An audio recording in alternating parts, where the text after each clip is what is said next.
Big ಇಂಪ್ಯಾಕ್ಟ್ನಲ್ಲಿ ಇವತ್ತೊಂದು ಅತ್ಯದ್ಭುತವಾದಂಥ ಇಂಪ್ಯಾಕ್ಟನ್ನು ಹೇಳ್ತೀನಿ. ಕಳೆದ 4 ತಿಂಗಳ ಹಿಂದೆ ಒಂದು ಸುದ್ದಿಯನ್ನು ಮಾಡಿದ್ವಿ ನಾವು. 2006ರಲ್ಲಿ ವಿಶಾಖಪಟ್ಟಣದಿಂದ ತಂದು ಒಂದು ಮ್ಯೂಸಿಯಂ ಮಾಡಲಾಗಿತ್ತು, ಕಾರವಾರದ ವಾರ್ಶಿಪ್ ಮ್ಯೂಸಿಯಂ ದುರಸ್ತಿ ಕಾರ್ಯದ ಬಗ್ಗೆ. ಇದು ಬಿಗ್ ಇಂಪ್ಯಾಕ್ಟ್ನ ಮತ್ತೊಂದು ಸಕ್ಸಸ್ ಸ್ಟೋರಿ. ತುಕ್ಕು ಹಿಡಿಯುತ್ತಿದ್ದ ರಣವಿಕ್ರಮನಿಗೆ ಹೊಸ ಟಚ್ ನೀಡಲಾಗಿದೆ. ವರದಿ ಪ್ರಸಾರದ ಬಳಿಕ ಜಿಲ್ಲಾಡಳಿತ ಅಲರ್ಟ್ ಆಗಿದೆ. ಕರೆಕ್ಟಾಗಿ 4 ತಿಂಗಳ ಹಿಂದೆ ಈ ಸುದ್ದಿಯನ್ನು ಪ್ರಸಾರ ಮಾಡಿದ್ವಿ. 1976 ಇಂಡೋ ಪಾಕ್ ವಾರ್ನಲ್ಲಿ ಸೇವೆ ಸಲ್ಲಿಸಿದ್ದ ನೌಕೆ. ಆಮೇಲೆ 2006ರಲ್ಲಿ ಅದು ವಿಶಾಖಪಟ್ಟಣಂನಲ್ಲಿತ್ತು. ಅದನ್ನು ತಂದು ಕಾರವಾರದ ವಾರ್ಶಿಪ್ ಮ್ಯೂಸಿಯಂನಲ್ಲಿ ಇಟ್ಟಿದ್ರು.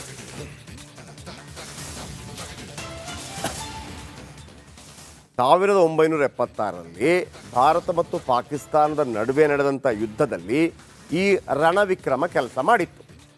2006ರಲ್ಲಿ ವಿಶಾಖಪಟ್ಟಣಂನಲ್ಲಿದ್ದಂಥ ಈ ಶಿಪ್ಪನ್ನು ಕಾರವಾರಕ್ಕೆ ತಂದು ಇಲ್ಲಿ ವಾರ್ಶಿಪ್ ಮ್ಯೂಸಿಯಂನಲ್ಲಿ ಇಟ್ಟಿದ್ರು. 5-6 ವರ್ಷಗಳಿಂದ ಅದು ತುಕ್ಕು ಹಿಡಿತಾ ಇತ್ತು. ಕಳೆದ 5-6 ವರ್ಷಗಳಿಂದ ಇದರ ಬಗ್ಗೆ ನಾವೊಂದು ಸುದ್ದಿ ಮಾಡಿದ್ವಿ ಕರೆಕ್ಟಾಗಿ 4 ತಿಂಗಳ ಹಿಂದೆ. ಈಗ ಅದರ ಫಲಶ್ರುತಿಯಾಗಿ ರಿಪೇರಿ ಕಾರ್ಯಕ್ಕೆ 68 ಲಕ್ಷ ರೂಪಾಯಿ ಬಿಡುಗಡೆಯಾಗಿದೆ. ಇನ್ನೊಂದು 40-50 ದಿವಸದಲ್ಲಿ ಕಂಪ್ಲೀಟಾಗಿ ಇದರ ದುರಸ್ತಿ ಕಾರ್ಯ ಆಗುತ್ತೆ. ನೀವು ಆ ರಣವಿಕ್ರಮ ಶಿಪ್ ನೋಡಬೇಕಾ? ನೋಡಿ ಎಷ್ಟು ಅದ್ಭುತವಾಗಿದೆ. ಇದರ ಬಗೆಗಿನ ಕಂಪ್ಲೀಟ್ ರಿಪೋರ್ಟ್ ನಿಮ್ಮ ಮುಂದೆ.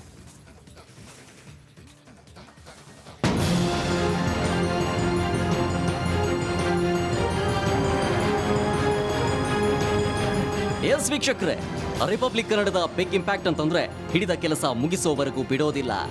ಅದು ಎಷ್ಟೇ ದಿನವಾಗ್ಲಿ ನಿರಂತರ ಫಾಲೋ ಅಪ್ ಮಾಡಿ ಕೆಲಸ ಮಾಡಿಯೇ ತೀರ್ತೇವೆ. ಅದಕ್ಕೆ ಬೆಸ್ಟ್ ಎಕ್ಸಾಂಪಲ್ ಕಾರವಾರದ ವಾರ್ಶಿಪ್ ಮ್ಯೂಸಿಯಂನ ಸ್ಟೋರಿ. 17/10/2023ರಂದು ವರದಿ ಪ್ರಸಾರ. ಹೌದು, ನಮ್ಮ ರಕ್ಷಣಾ ಪಡೆಯ ಬಗ್ಗೆ ನಮ್ಗೆಲ್ಲ ಹೆಮ್ಮೆ ಇದೆ. ನೌಕಾಪಡೆಯಲ್ಲಿ ಸೇವೆ ಸಲ್ಲಿಸಿದ INS ಚಾಪಲ್ ಯುದ್ಧ ನೌಕೆಯು 1976ರಲ್ಲಿ ನೌಕಾಪಡೆಗೆ ಸೇರ್ಕೊಳ್ತು. ಸತತ 29 ವರ್ಷಗಳ ಸೇವೆ ಸಲ್ಲಿಸಿ ನಿವೃತ್ತಿಗೊಂಡಿತ್ತು.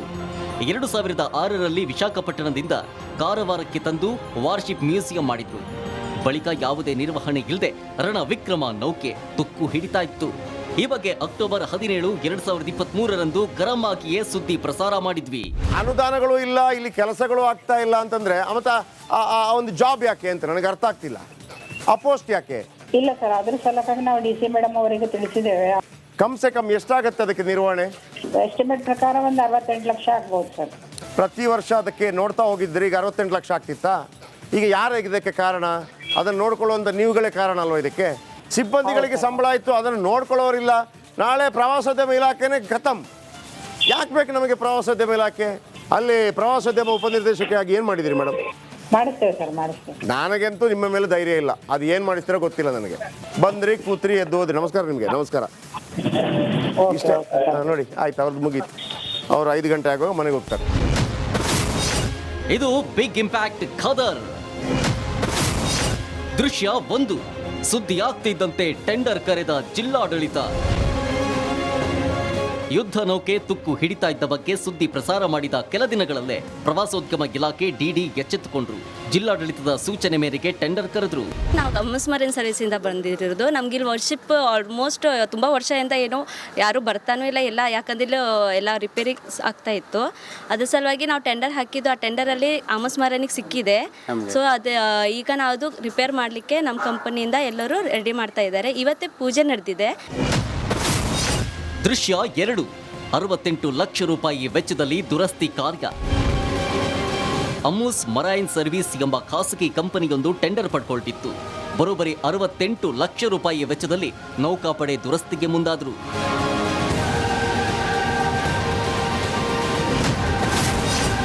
ದೃಶ್ಯ 3. ದುರಸ್ತಿಗೂ ಮುನ್ನ ರಣವಿಕ್ರಮನಿಗೆ ಪೂಜೆ. ಇನ್ನು ಗುತ್ತಿಗೆದಾರರು ಸಣ್ಣದೊಂದು ಪೂಜೆ ಕಾರ್ಯಕ್ರಮ ಇಟ್ಕೊಂಡಿದ್ರು. ಬಳಿಕ ಯುದ್ಧ ನೌಕೆ ಮುಂದೆ ಫೋಟೋ ಶೂಟ್ ಮಾಡಿಸಿಕೊಂಡು ದುರಸ್ತಿ ಕಾರ್ಯ ಶುರು ಮಾಡಿದ್ರು.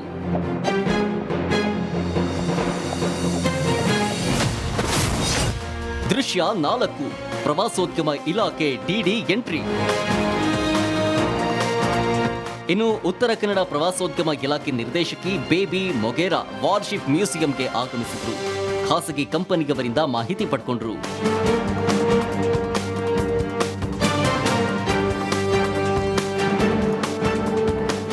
ಯುದ್ಧ ನೌಕೆ ದುರಸ್ತಿ ಕಾರ್ಯ ಇವತ್ತು ಸೋಮವಾರದಿಂದ ಸ್ಟಾರ್ಟ್ ಆಗ್ತಾ ಇದೆ. ಇದನ್ನು ಇವತ್ತೆಲ್ಲ ಪೂಜೆ ಕಾರ್ಯಕ್ರಮ ಮುಗೀತು. ಇವತ್ತೆಲ್ಲ ಸಾಮಾನೆಲ್ಲ ಶಿಫ್ಟ್ ಮಾಡ್ತಾ ಇದ್ದಾರೆ ಮೇಲಿಂದೆಲ್ಲ.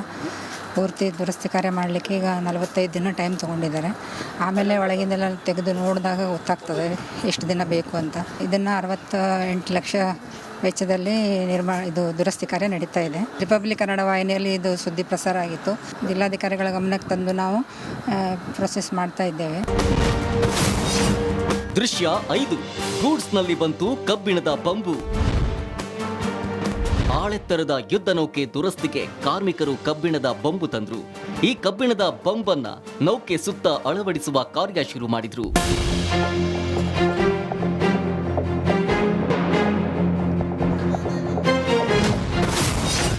ದೃಶ್ಯ 6 ವೆಲ್ಡಿಂಗ್ ಮಾಡೋಕೆ ಸಿಬ್ಬಂದಿ ಎಂಟ್ರಿ. ತುಕ್ಕು ಹಿಡಿದು ಮಳೆ ಬಂದ್ರೆ ಸೋರ್ತಾ ಇದ್ದ ಯುದ್ಧ ನೌಕೆಗೆ ವೆಲ್ಡಿಂಗ್ ಮಾಡೋದಕ್ಕೆ ಸಿಬ್ಬಂದಿ ಎಂಟ್ರಿ ಕೊಟ್ರು. ಗ್ಯಾಸ್ ಕಟರ್ ಸಿಲಿಂಡರ್ ಕನೆಕ್ಟ್ ಮಾಡಿ ಕೆಲಸ ಶುರು ಮಾಡಿದ್ರು.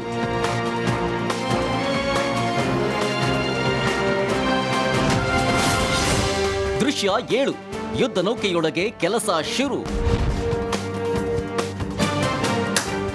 ಇನ್ನು ನೌಕೆಯ ಒಳಗೆ ಹಾಳಾಗಿರುವ ವಸ್ತುಗಳನ್ನ ತೆರವುಗೊಳಿಸುವುದಕ್ಕೆ ಖಾಸಗಿ ಗುತ್ತಿಗೆ ಕಂಪನಿಯ ಕಾರ್ಮಿಕರು ಸ್ಕ್ರೂ ಡ್ರೈವರ್ ಹಿಡಿದು ಕೆಲಸ ಆರಂಭಿಸಿದ್ರು. ನೌಕೆಯ ಡೆಕ್ ಪ್ಲೇಟ್ ಬದಲಾವಣೆ, ತುಕ್ಕು ಹಿಡಿಯೋ ಪ್ಯಾನೆಲ್ ಬದಲಾವಣೆ, ಪೇಂಟಿಂಗ್ ಸೇರಿದಂತೆ ಇತರೆ ದುರಸ್ತಿ ಕಾರ್ಯವನ್ನ ಮಾಡಲಾಗುತ್ತೆ. 45ರಿಂದ 60 ದಿನದೊಳಗೆ ದುರಸ್ತಿ ಕಾರ್ಯ ನಡೆಯಲಿದ್ದು ಬಳಿಕ ಪ್ರವಾಸೋದ್ಯಮ ಇಲಾಖೆಗೆ ಹ್ಯಾಂಡ್ ಓವರ್ ಆಗಲಿದೆ.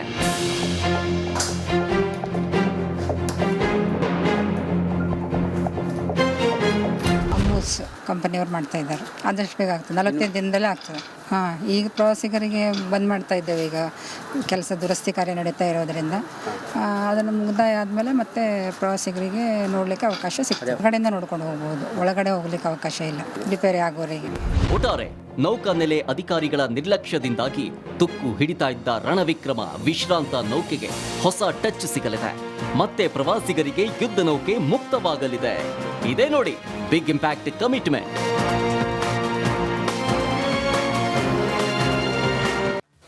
ನಮ್ಮ ಕಾರವಾರ ರಿಪೋರ್ಟರ್ ಶೇಷಗಿರಿ ಮತ್ತು ಕಾರವಾರ ಕ್ಯಾಮ್ರಾಮನ್ ಕಿಶನ್ ಒಂದು ವಾಕ್ ಥ್ರೂ ಮಾಡಿದ್ದಾರೆ. ನೋಡಿ, 68 ಲಕ್ಷ ರೂಪಾಯಿ ವೆಚ್ಚದಲ್ಲಿ ಈ ರಣವಿಕ್ರಮನ ದುರಸ್ತಿ ಆಗ್ತಾ ಇದೆ. ರಿಪಬ್ಲಿಕ್ ಕನ್ನಡ ಇದರ ಬಗ್ಗೆ ಬೆಳಕು ಚೆಲ್ಲಿತ್ತು ಅನ್ನೋದು ನಮಗೆ ಭಾಳ ಹೆಮ್ಮೆಯ ವಿಚಾರ. ಅದರ ಬಗೆಗಿನ ಒಂದು ವಾಕ್ ಥ್ರೂ ಅಂದರೆ ಅಲ್ಲಿಂದ ಮಾಹಿತಿಯನ್ನು ಕಲೆ ಹಾಕಿದ್ದಾರೆ. ನೋಡೋಣ ಬನ್ನಿ. ಅಂತೂ ಇಂತೂ ಉತ್ತರ ಕನ್ನಡ ಜಿಲ್ಲೆ ಕಾರವಾರದಲ್ಲಿರುವ ವಾರ್ಶಿಪ್ ಮ್ಯೂಸಿಯಂನ ದುರಸ್ತಿ ಕಾರ್ಯಕ್ಕೆ ಜಿಲ್ಲಾಡಳಿತ ಮುಂದಾಗಿರುವಂಥದ್ದು ನೋಡ್ತಾ ಇರ್ಬೋದು.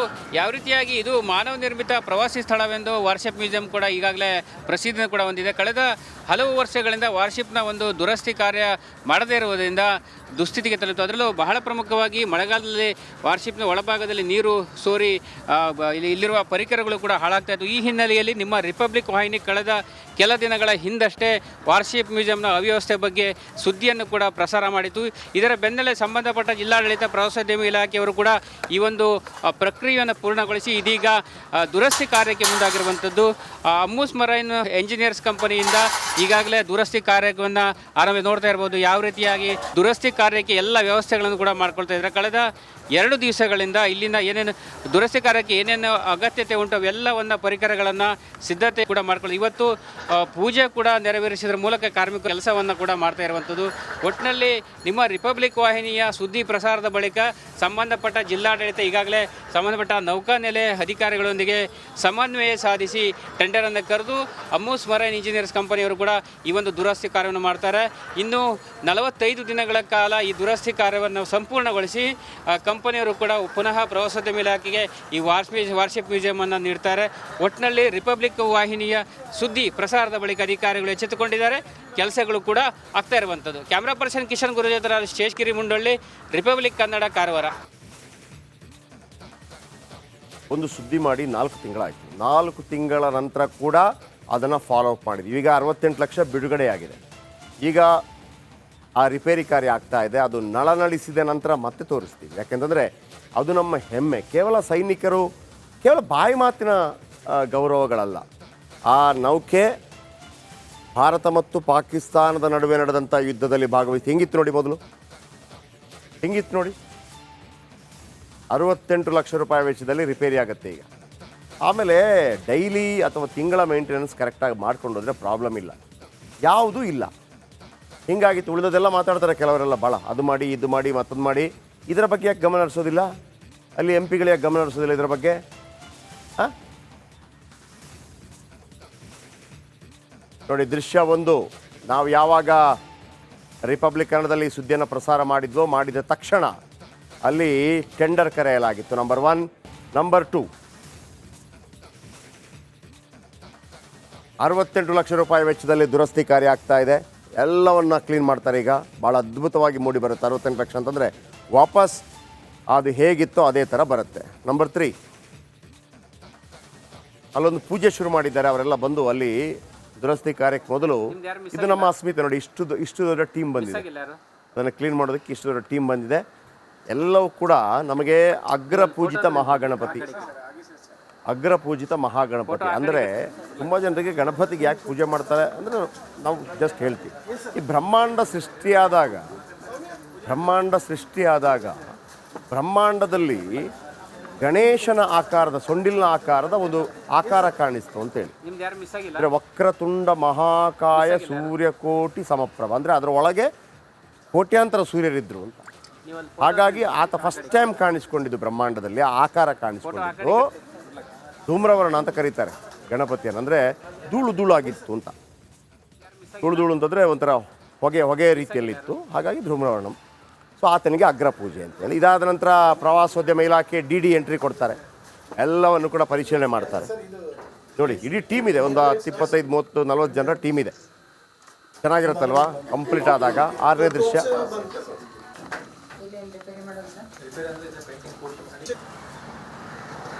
ಗೂಡ್ಸ್ನಲ್ಲಿ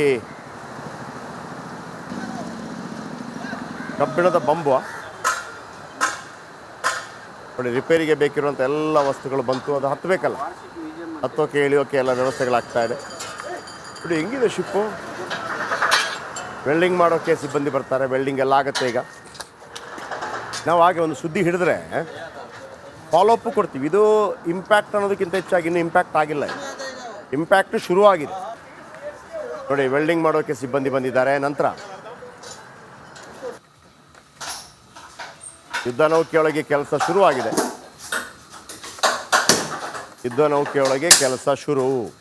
ರಿಪೇರಿ ಕೆಲಸ ಶುರುವಾಗಿದೆ. ಆಯಿತಾ?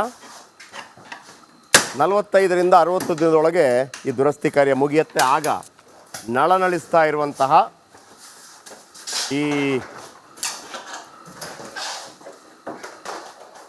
ಇದನ್ನು ತೋರಿಸ್ತೀನಿ.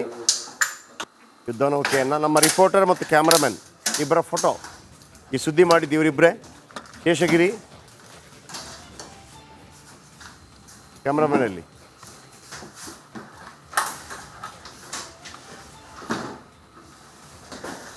ಶೇಷಗಿರಿ ಕಾರವಾರ ಪ್ರತಿನಿಧಿ ಮತ್ತು ಕಿಶನ್ ಕಾರವಾರ ಕ್ಯಾಮ್ರಾಮನ್, ಇವರಿಬ್ಬರೇ ಸುದ್ದಿಯನ್ನು ಮಾಡಿದ್ದು. Thank you.